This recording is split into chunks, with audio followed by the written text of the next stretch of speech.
Ladies and gentlemen, it's indescribable. I can hardly force myself to keep looking at it. It's so awful. The eyes are black and they gleam like a serpent. The mouth is a kind of V-shape with saliva dripping from its rimless lips that seem to quiver and pulsate.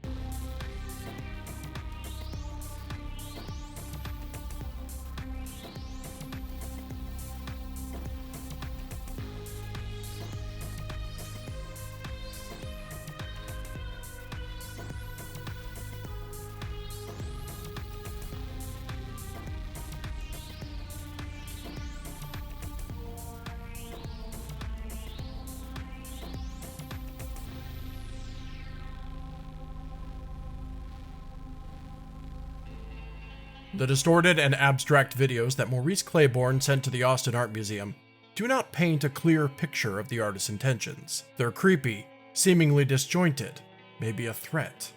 But are they trying to communicate anything? In a world of signs, symbols, and clues, Exorcist Saint Garcia Flores and Man in Black Alister McAndrews may be facing their most confounding challenge yet: interpretive art. When we last left the two of you, you had had a at-length conversation with Hannah Harold, the museum director of the Austin Museum of Art. You were told that their artist-in-residence, Maurice Clayborn, has vanished from the city of Austin and from the museum for the last 18 months, and then has further cut off contact for quite a long while after that. When Hannah Harold sent multiple people to check in on the artist, they have not returned from the building, leaving further questions about what Clayborn is working on inside his home. The two of you had a bit of a discussion about what kind of material you might need before you are ready to approach Waterfalls at dawn, his home. Let's follow up on that now.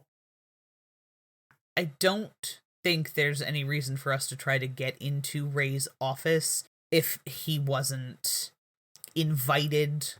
If the only thing that induced him to go to Waterfalls was his boss, I don't think there's any reason for us to suspect that there would be any additional information in his office. I am in agreement with that statement. So I think that negates the need to try to track down a facilities key. Yup. Because that was the main thing we were thinking of using it for. Yeah. I think our best bet is just to go. He let other people in. There's no reason to believe that he will not also let us in. And if he does not, we have, at this point, a non-zero amount of breaking and entering experience. So I doubt security is, off the chain or whatever. It doesn't seem to have been a priority up to this point. Yep. So. Agreed. I think the staff is likely to be a dead end as well. Mr. Clayborn doesn't strike me as the kind of person who would have confided in the help. No. And he let them all go right around the time that everything started getting odd. So I think we can probably assume that it was business as usual until the point where they left. I think that sounds likely. Yeah, so plan of action is just go and see. And if we can't get in or something is, we can always come back and go from there. But I think going and canvassing the place first is a worthwhile endeavor. I do think that likely to yield the most results. I think it would. I don't want to leave the museum without seeing his most recent exhibit. All right. I don't know shit about art.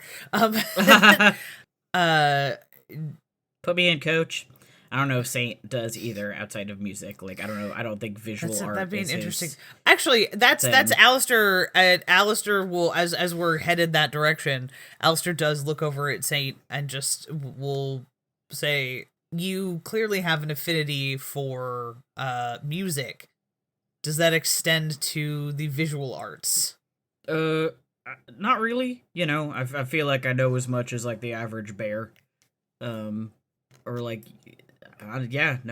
did choir in high school. So I made that up on the spot. I didn't think that was true until right now. I love it. That's adorable. Now I'm looking back, I'm like, did he do band? No, he did choir. Was he in a band? Fuck me. No, he did choir. Okay. Nice. Because that's I just like the idea funnier. of Saint with a garage band. Yeah, I thought that too. I'm like, maybe he was in a garage band, but no, Choir it is. he was too busy working. So Makes sense. and without like outside choir was like his extracurricular. He gives off a vibe of somebody who was in like student leadership or whatever. So maybe he did some of that. He does. Yeah, no, that is very true. His friend was like class president and was like, you have to join, and he was like, okay, and then he was good at it. Yeah. So I did choir. I didn't do any of the like art classes or whatever. You know, I mean, I could look at it and give you like a vibe check of like, yeah, this is how I feel. This is what the art invokes in me. But like, I feel like that's pretty standard shit. So, Well, we'll simply have to proceed without any professional perspective. yep. I mean, I think that's probably fine, right? Art is subjective anyway. This artist's work possibly particularly so.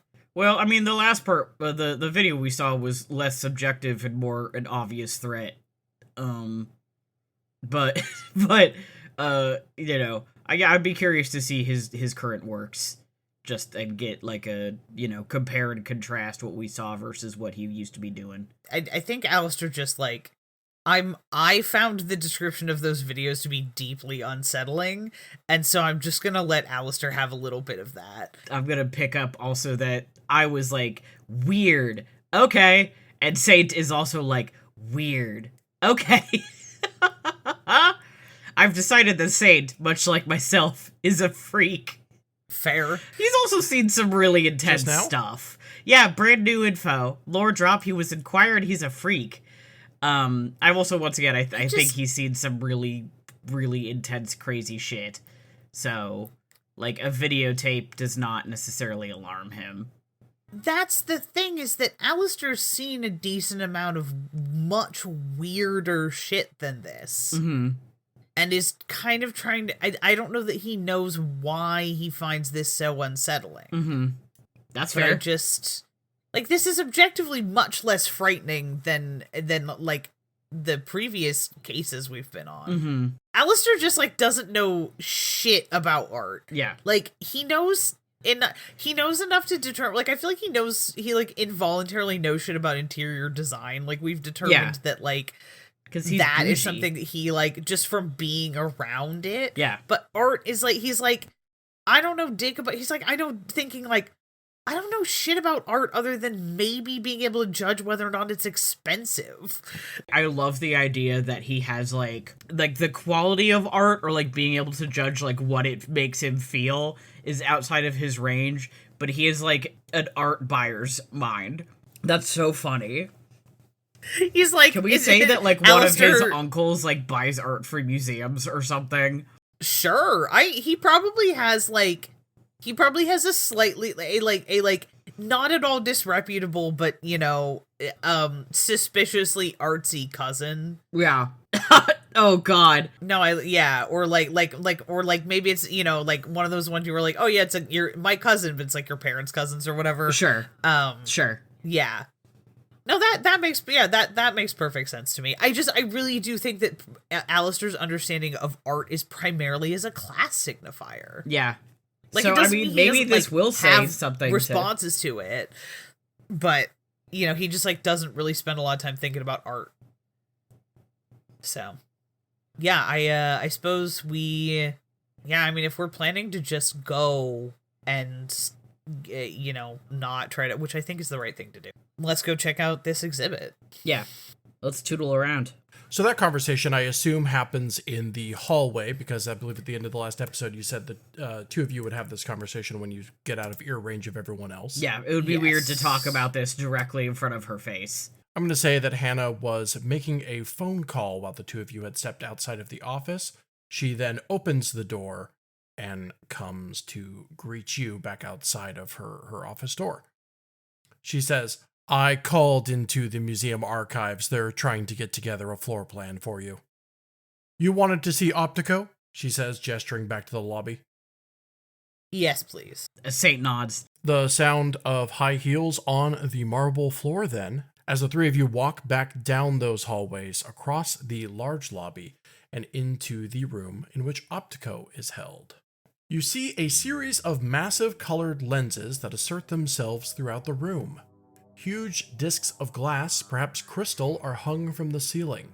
The effect isn't obvious right away, but after a brief moment you realize they're rotating, spinning on their own axes, and revolving together like a baby's mobile. The lenses twist and cast colored shapes on the wall, sometimes diffuse blobs, sometimes pointed laser pinpricks. There's no rhyme or reason to the colors, nor seemingly the shapes that they make. They're just floating across the stark white walls of the room. Sometimes, a color hits a crystal ball in the center of the room and compounds with other colors, reflecting light backwards, out back into the room. I suppose we can confidently say that the tapes represent a dramatic departure from his previous work. Maybe. I don't know. If he just, like, was painting landscapes or whatever, I'd be like, damn, that's weird. But this is, like, art in... I mean, it's like 3D, right?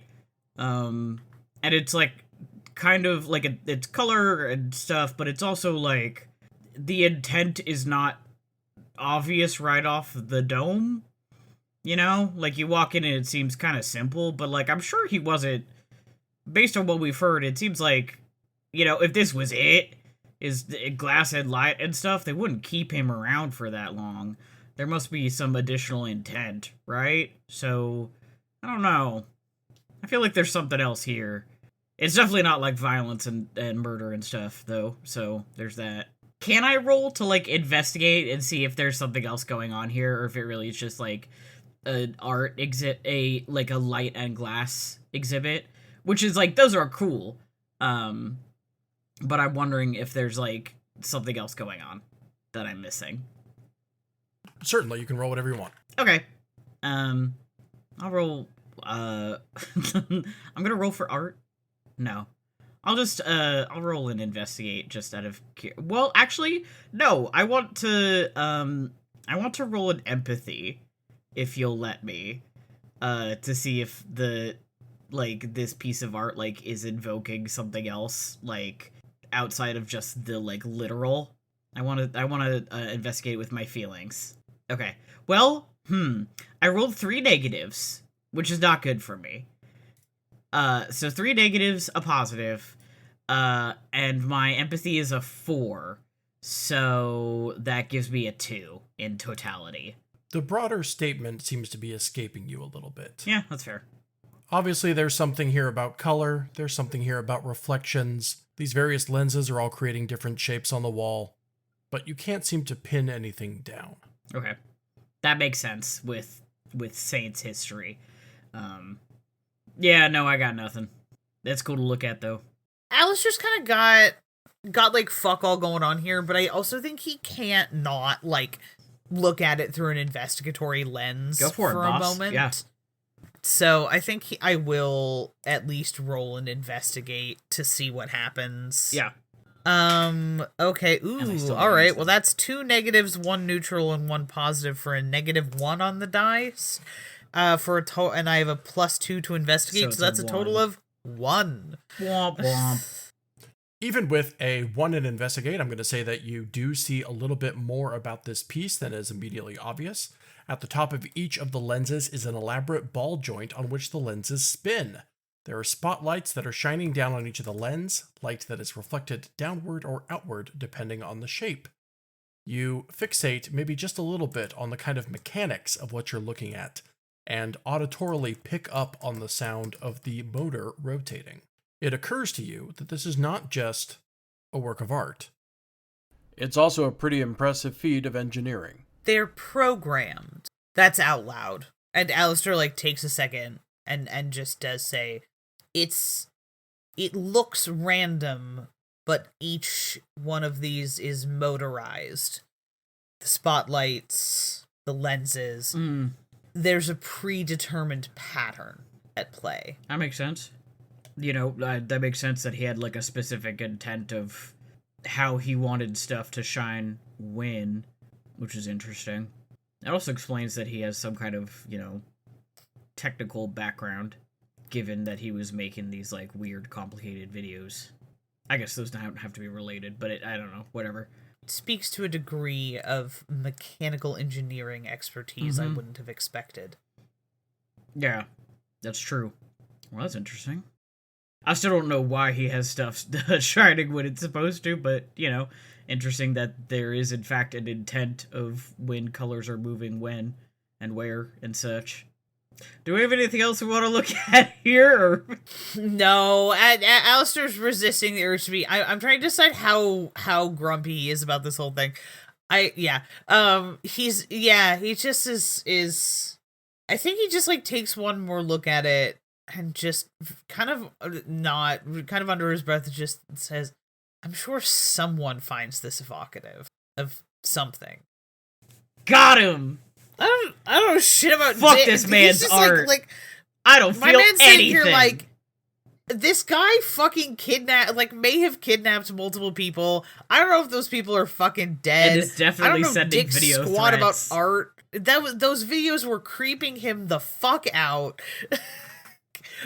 Alister does not like this motherfucker. Like, yeah, totally fair. It's just like, I have formed some fucking prejudices against this dude. I have opinions about this man and his shitty art.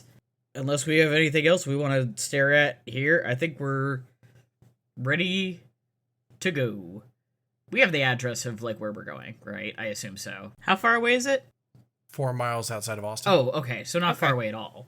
I don't know which one of us is driving, but whichever one of us is driving, before we start driving, Saint does send a text to a group chat being like, I'm going here. If you don't hear from me in, like, a day, call the cops. Smart. I presume we might have to wait a little bit to see if they're going to be able to dig anything up in terms of blueprints or architectural drawings about the house. So while we are waiting to see if that is something that is going to be available to us or not, right, Alister will be a good boy and send an update, because he also has the thought of, somebody should know where I fucking went. Yeah, we're going to the house that kidnaps you. We need to make sure that people know where we are in case we get kidnapped. A precaution suspiciously not taken in Colorado. Whatever.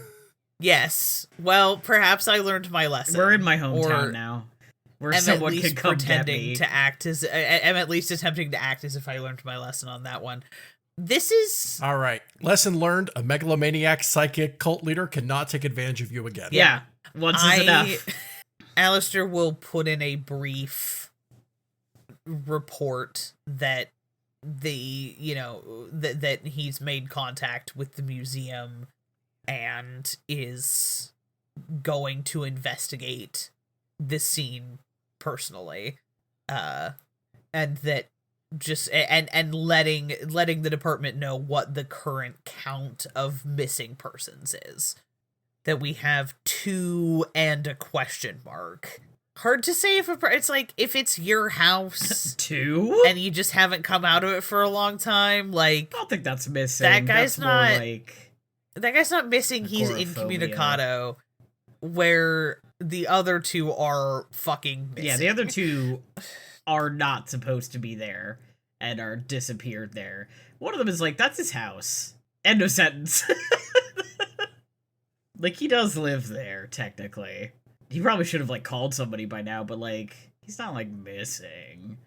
At a certain point, an unnamed employee of the museum, just wearing a dress shirt and slacks, whose footsteps are equally as tip-tappy as Director Harold's, walks into the exhibit room with a kind of rolled up sleeve, like one of those poster tubes, under their arm. They hand it to Hannah Harold, who uncorks the end of it, shuffles out the paper, and then hands it to you. Oh, she was just sitting there while we were dunking on this exhibit. Oops. She gave you a respectable distance so that you could appreciate the artist's work on your own terms, without her dictating what it was about to you. Art is meant to be experienced, Matthew. I mean, actually... Not just of course. If she's hanging around, though, I might ask her, like... if when she like comes over to hand us stuff. How do I ask this without sounding like a dick? I'm just curious. I know that like obviously all of it's art. There's a lot of intents to be taken from it. Do you know exactly what his intent was with creating this piece or this exhibit? I'm just curious. She waves her hand like she's swishing a glass of wine. Something about perception. Fair enough. The home is divided into two halves, although a bit unevenly. There's the artist's home on the left side and upstairs, and then on the right side is sort of the public-facing galleries. Well, not public, you have to be invited, of course. That's the galleries, that's where the auditorium is, where he does the lecture series. Over on the left, this is his sort of residential area. His office is toward the front, and there's, in the middle of the home, she gestures to the middle of the home, there's these stairs that go up to his actual living quarters. And his studio's here in the back. Again, I'm sorry, this is the only copy we have. It's not as precise as I'm sure you would have hoped for. This is less a blueprint like you would see for architectural purposes, and it's more like a floor plan like you would see on the back of a hotel room door, indicating where the fire exits are. Right. Oh, Alistair's favorite. Or like when you're looking at a floor plan for like renting or whatever, and it shows you like here's how the doors swing in and out and stuff. Or perhaps very appropriately, like a visitor's guide for a museum. Can we take photos of these just for our own reference when I assume you don't want these to leave the premises? Oh, you can take it with you. I don't care. I'm gonna look at Alistair with kind of a, do we want to take these? They seem a little cumbersome. But also, like, a photo would be kind of, like, it might be hard to see the details. I mean, we can always leave them in the car if we think they're too cumbersome to deal with. Yeah, let's just take them, and... Well... Ben said you could take them, and that makes me think that we should take them. I don't know if that's true or not, but we could take photos, like, on our phones for easy reference, and then decide if we want to take them with us later, so... Okay, cool. Yes. I will, thank her for her assistance. Yeah. Put them in the tube if the tube is still readily available, because I don't want this flying around. Just making sure I understand the basics of this. First floor, 2 basic sections, 1 residential, 1 more public, invitation only, fine. Center, staircase leading to second floor. Second floor is where the studio is. Largely correct. The first floor also contains the studio. The studio is downstairs. Okay, and then second floor is... Truly just bed and bath. Okay. Cool. If it helps to think of it this way, it is a 2-story apartment attached to a 1-story gallery. Cool. Noted.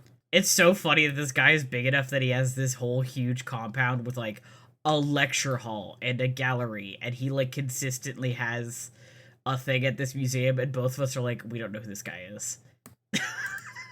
We're just so out of touch with the art world. I believe that neither of us know who this guy is. We're just like, whatever. Here's the thing. I guarantee you there's like 10 of these people in real life that we don't know about. Oh, totally. Oh, defo. Life is full of people you just don't know about.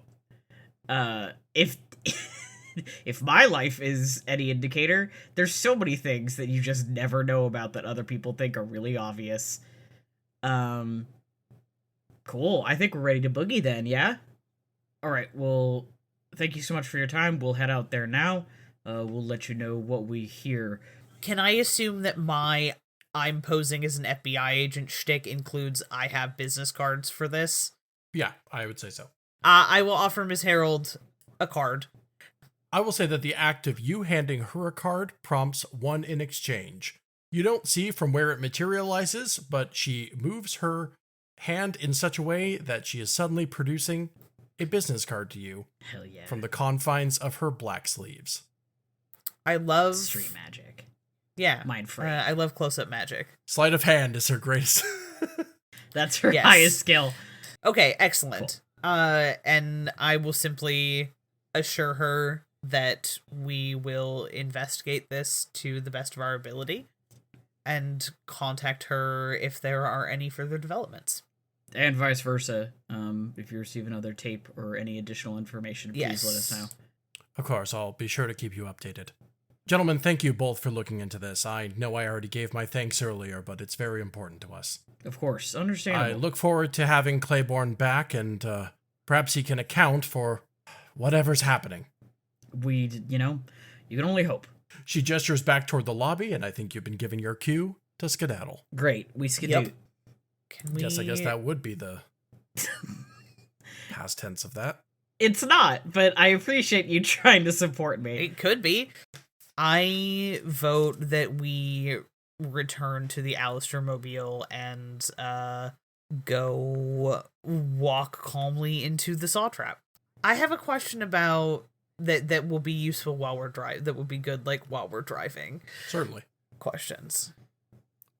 So, how often does the department investigate missing persons cases?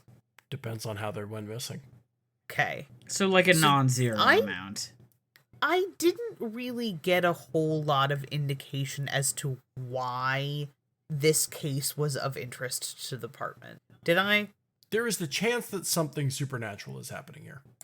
Okay. So that is Now the that main we've thing. seen those tapes, I think we can confirm. I think I just want to kind of chat about that with Saint as we're driving. The two of you leave the museum, walking back down those marble stairs and into, or rather next to, the Alister Mobile, as I believe the two of you arrived individually. So it is not necessarily a guarantee that the two of you are going to arrive there together. You have your tube in hand and a moment of privacy away from the museum employees with which to discuss what is ahead of you at Waterfalls at dawn.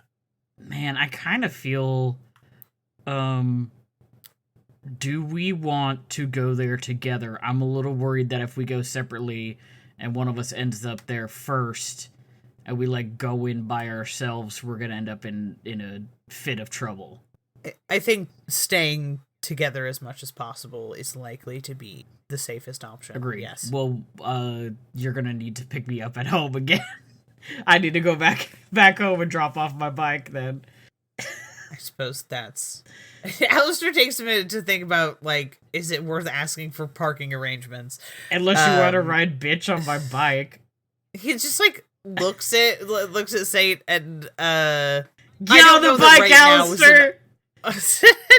Yeah, he raises like a little bit of an eyebrow and just says, I don't know that right now is an opportune time for my first experience on a motorcycle. I would agree. Wait, no, he has totally ridden on the motorcycle before. Has he? Yeah, in Sun Ridge Ranch. Yeah, we went out to that ranch. He has totally ridden on the motorcycle. Okay. Yeah, let's be honest, I don't have a spare helmet on me right now. Unfortunately, well. Or another jacket for you. Well. Picking you up from home is no hardship. Okay. All right, I'll meet you there. Vroom. Is Alister a teeny bit disappointed? Well, girl, get on the bike then. Shan't say. Nah, he's way too safety conscious to ride without a helmet. Yeah. Saint would not let him on the bike. He would give Alister his helmet. And his jacket, probably, actually. Because note for later, Alister thinks Alister has the fleeting thought, maybe I should acquire a motorcycle helmet just to leave in the back of the van. And once again, unless he wants to borrow Saint's, too late, I've driven away. As cute as the idea, I don't think Saint's motorcycle jacket would fit him. Really? Isn't he a lot taller? Saint's like 5'7". He's like my height. Okay, I think Alister's like almost 6 feet tall, if not 6 feet tall. So Alister will follow in the van, and pick Saint up once he's had a chance to, stash the bike. Okay, I am gonna run into the house really quick, and let whoever is inside. I'm trying to be so vague. I'm letting people who are inside know where I am going, and once again, if I am not back within like a day, please call the cops. And then there's probably ensuing conversation about like, why are you going to this place if you think you're gonna go missing? But eventually I come back out. Alister's like standing next to the side of the van. It clearly has been like waiting for a second, and is sort of like gives Saint the like, we good look. I just had to explain to my sister. Alister lets this pass without comment, hops in the van, and starts driving. And as they're driving, keeps his eyes on the road. Keep your eyes on the road. Drive safe. I think he's a very responsible driver. I know this about him in my heart. Missing persons cases don't usually come to the department's attention unless there are other factors to indicate that it might be one of ours. Okay. That would make sense given the videos. I'm not sure what specific factors would have brought this to the department's attention, especially if the videos didn't leave the museum's possession. That is a good point. Having seen the videos and combined with the complete disappearance of two totally unrelated parties, I am inclined to agree that this is likely to have some form of supernatural phenomena involved. Yeah, I would agree. Something is rotten in Denmark.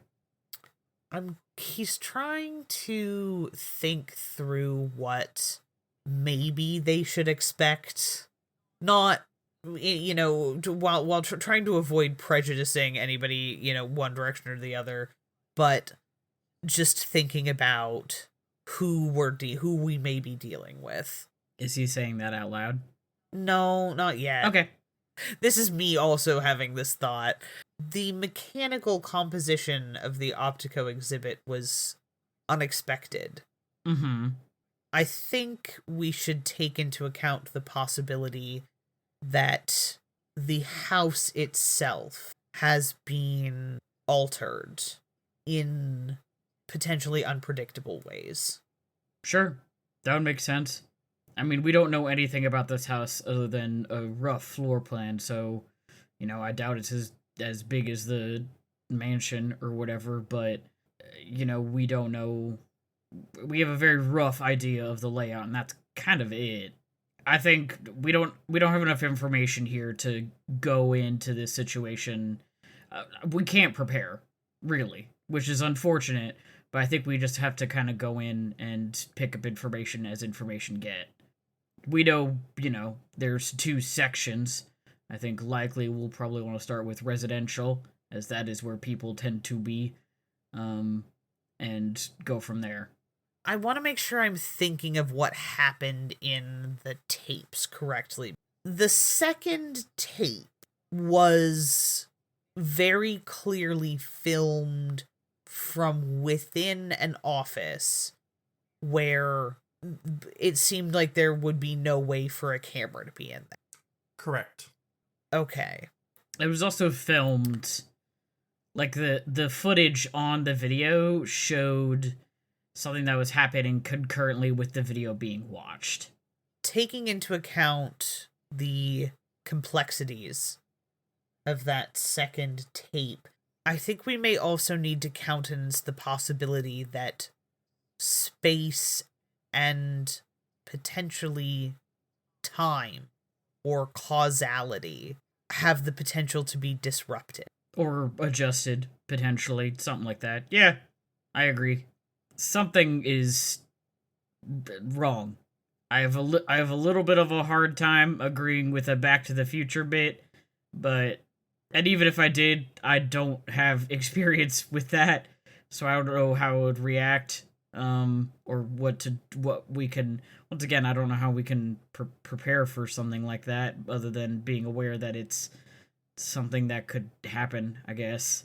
No, there's not any particular preparatory work that is likely to make this any safer or easier. I think our chances of navigating the situation successfully will be higher if we're diligent about staying together. Agreed. I think that is generally the plan, is to stick together. Don't go running off. Alister and Saint drive about 4 miles outside of town to the location of Waterfalls at dawn, going the direction that your map software indicates to you. Saint and Alister pull up to the home of Maurice Clayborn. If this were a Gothic story, I would describe a looming house with its twisting spires, intimidating you from the top of a winding mountain. This isn't that. It's decidedly more modern. Waterfalls at Dawn stands before you, a triumph of artistic vision resting on a hill for all to see. The solid, sheer white surfaces of the building make it look like it was hewn from the marble of the future. Tinted floor-to-ceiling glass windows line the entire outside of the building, but obscure its interior. It's a work of art, and the hill is its frame.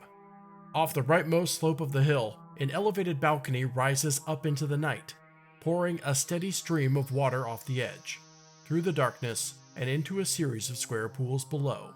Before the home, a massive yard, scalloped and shaped with the curves of the hill. A fence rings around the home, like a large industrial scar cutting across the grassy slopes. A lone car is parked on the other side of the fence. Only one? Only one. Weird. I guess the house ate the other one. Happens. It happens.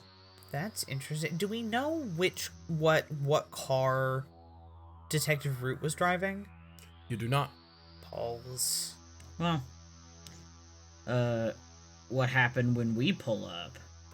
Nothing. You drive up to the front of the gate. You notice that there's a kind of receiver box with a speaker grate on it.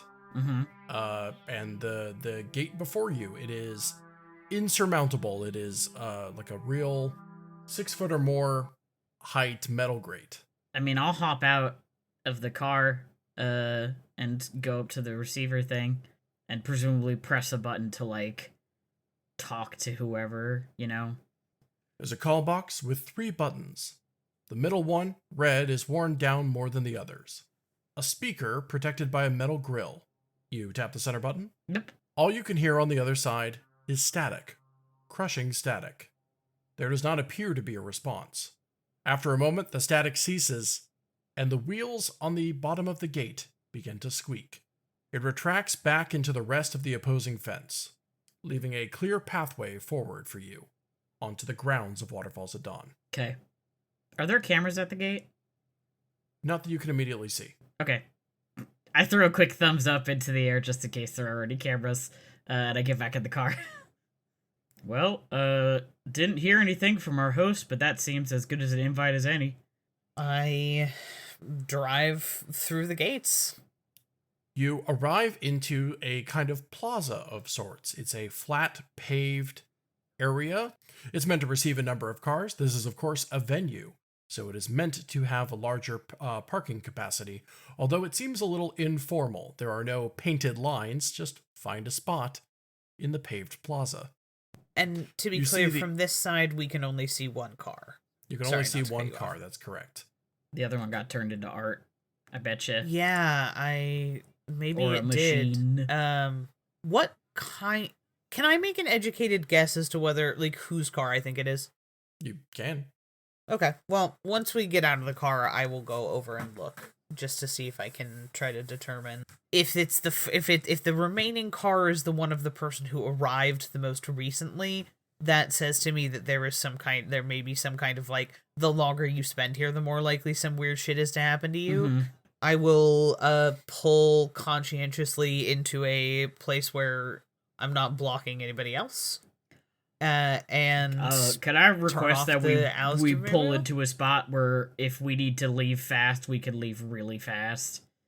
Alister, this seems like sound advice. Yeah, I will back into something so that if we need to jump into the Alister mobile and gun it, we can. I'll arrange all my gear while you do that.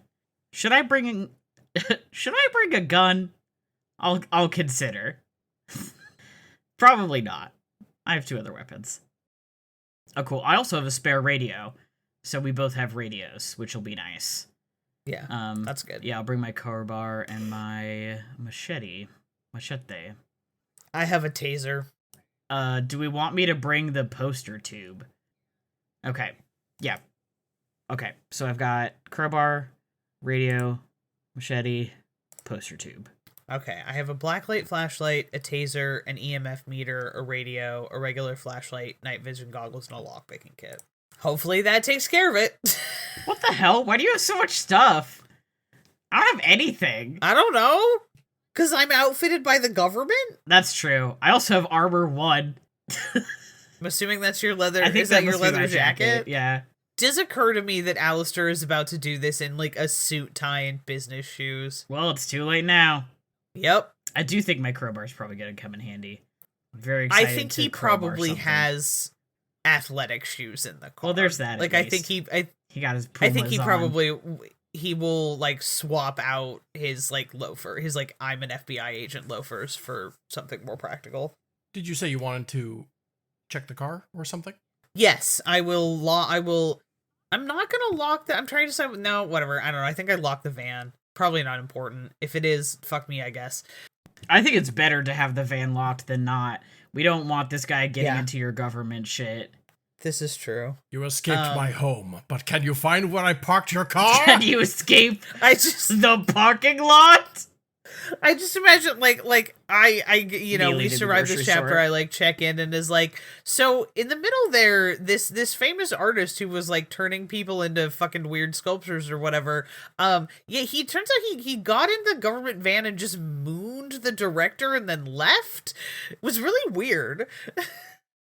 I would like to check out the other car before we attempt to go into the house. Sure. So Alistair walks over and peeks in the windows to try to get an idea of who this car might belong to. Feel free to roll for that. I will. I'm assuming that sounds like an investigate check to me. That's a total of 4. Nice. I'm going to say that this is your classic unmarked van.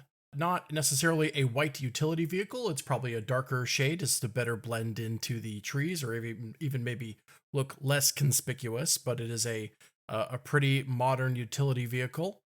I think a giveaway clue that you notice just peeking in through the front where the windows aren't tinted is you can see a pair of binoculars on the dashboard. Perhaps whoever was driving this vehicle was engaged in a little bit of surveillance. Ding, ding, ding. I think we have a winner. Time to break the the window and steal those binoculars. No. Leave this man's car be. I can't get in there right now. I don't think I need that. What's this? I started playing Haunting Ground, and whenever there's an item near you that you can pick up, the text on the screen just says, "Huh? What's this?" Or something along those lines, and it's just walking around the car saying, "Huh? What is this? Huh? What is this?" Cool. Anything else you want to check out, or shall we head for the door? I think we should just head for the door. I will let Alistair will come back and tell Saint that there's a pair of binoculars on the dashboard. That car is almost certainly Detective Roots, but Tracks for there's me. no sign of Butcher's vehicle. Yeah, I bet that got turned into art by now. Or a machine. Disturbingly possible. Yeah. Or he ate it. Let's move on. Okay, so the door. I guess we walk up to the front door. Yeah, so it's one large building with a right and left combined, or is it two separate buildings? It is one large building with the right and left combined. Okay, so there's only one door, unless there's something weird outside. If it just looks... Well, can I roll a quick investigate to see if there's anything suspicious from the outside? Yeah, certainly. You just want a lay of the land? Yeah, I'm looking mostly at, like, the house and the windows and, like, even, doing a quick left-right, like, I'm crossing the street to see if there's anything weird on the outside. Yeah, hit me. Go Key. for it. Ben, I would never hit you. Do I have to cancel charity boxing night? Yeah, I guess just so. do it. Just smack the absolute hell out of me. I was kind of looking forward to it. I cleared out that whole space for the boxing ring in the middle of my backyard. Okay, that's weird that you were looking forward to it. So I have a It negative, was for charity. a positive, and 2 neutrals. So obviously that cancels out to 0, but I have a +3 to investigate. So that is a 3 in total. Sure. And so obviously I said lay of the land, but you're just kind of giving the house like a half perimeter or what? I think I'm looking more like I'm trying to see if I can see inside the windows. And I don't even know if I'm moving a ton from where I'm.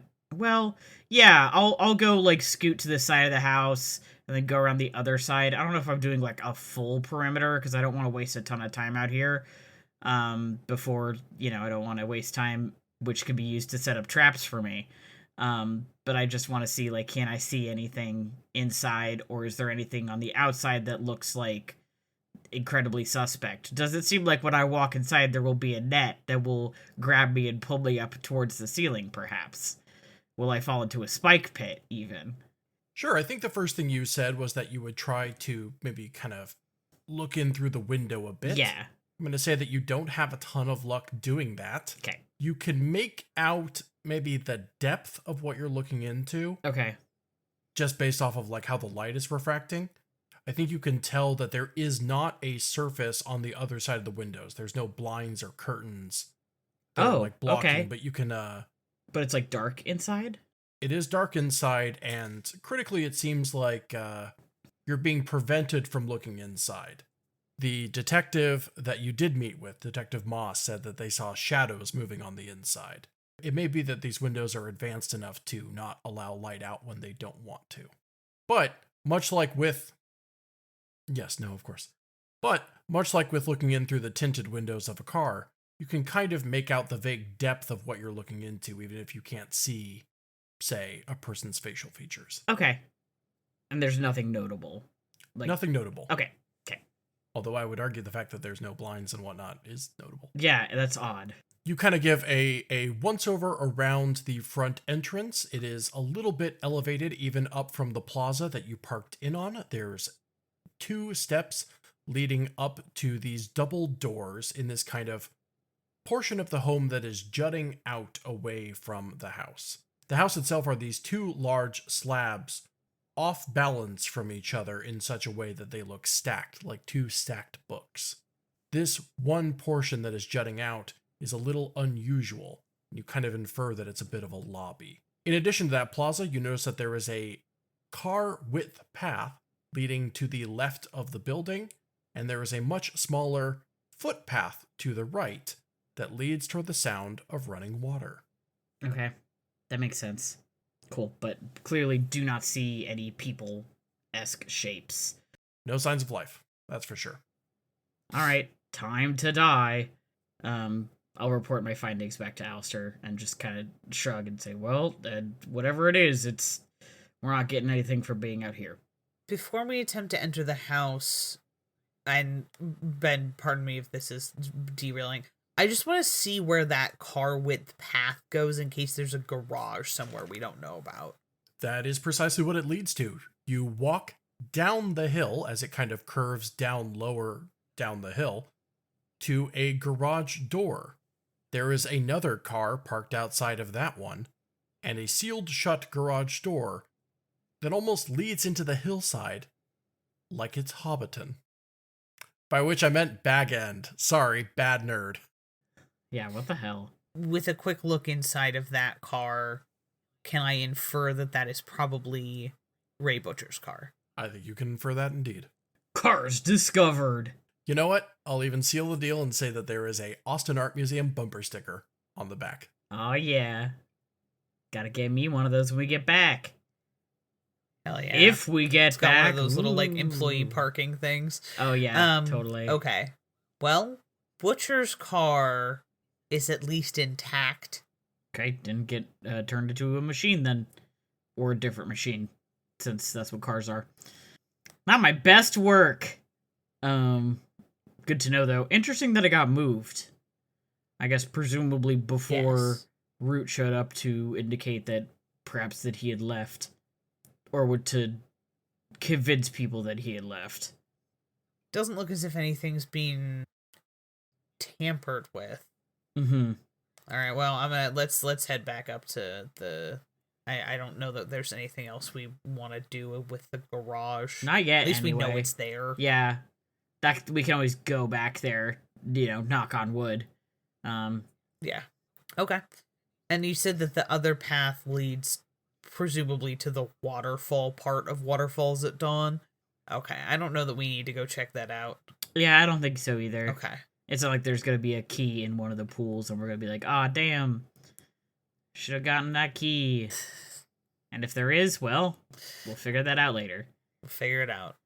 We'll swim in that waterfall when we come to it. That's another Not how that. another question mark moment. That's not how that works. You walk up to the double doors, upwards from the double Yep. steps, and put your hand on the door. Okay. Locked? Dare thee step inside? Yeah. Yep. If it open. It certainly does. This is no foyer. There is no mudroom shoe rack. There is no coat rack. It is the first of many galleries. White walls with soft blue lighting. The sound of chirping birds, digitally, can be faintly heard. At the end of this short hallway, there is an AV cart, like you'd see in a high school classroom, that is blocking the double doors at the end of the short hall.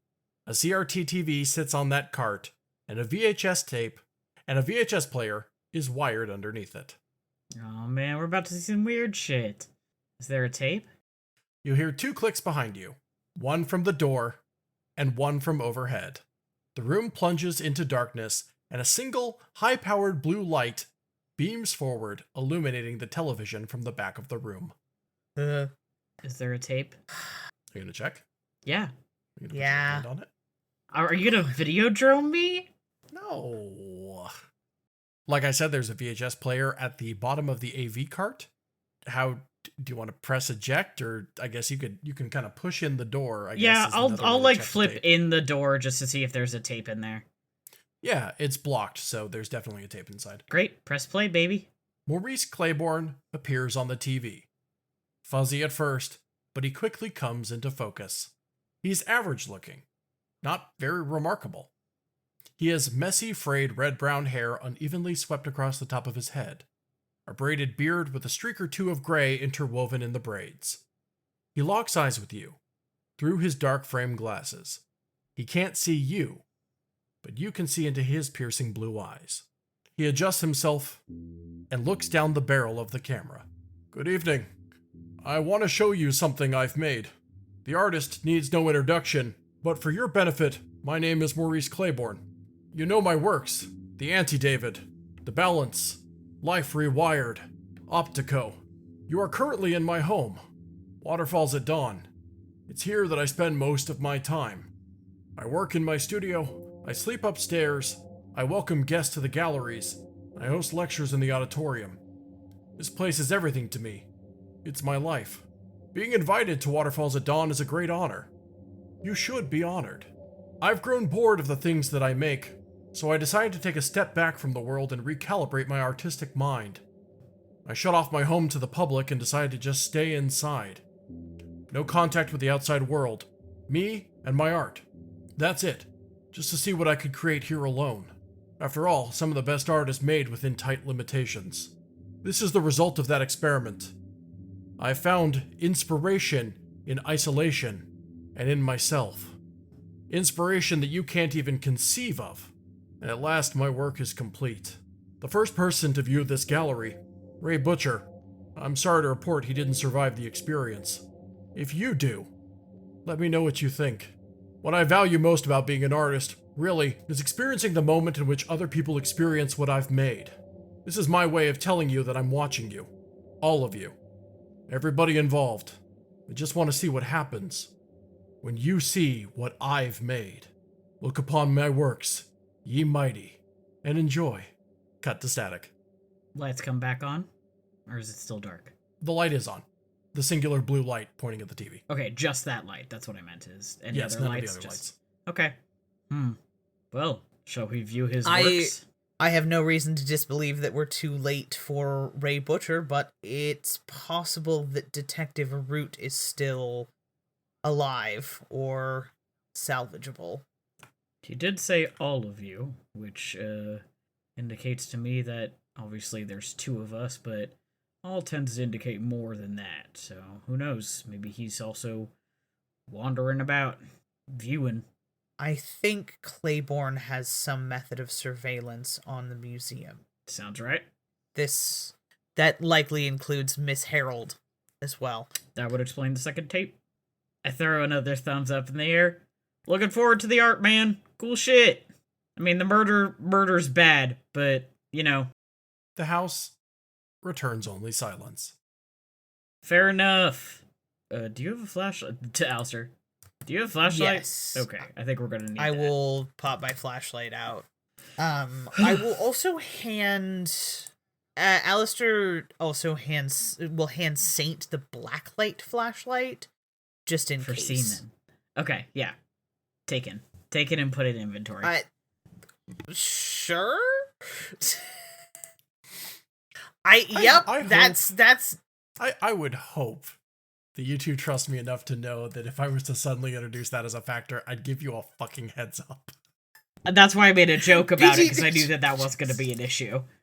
Just like Anyway. BT dubs, guys, this art piece involves jizz. Okay, I gotta. I don't know. Notes. Maybe this. We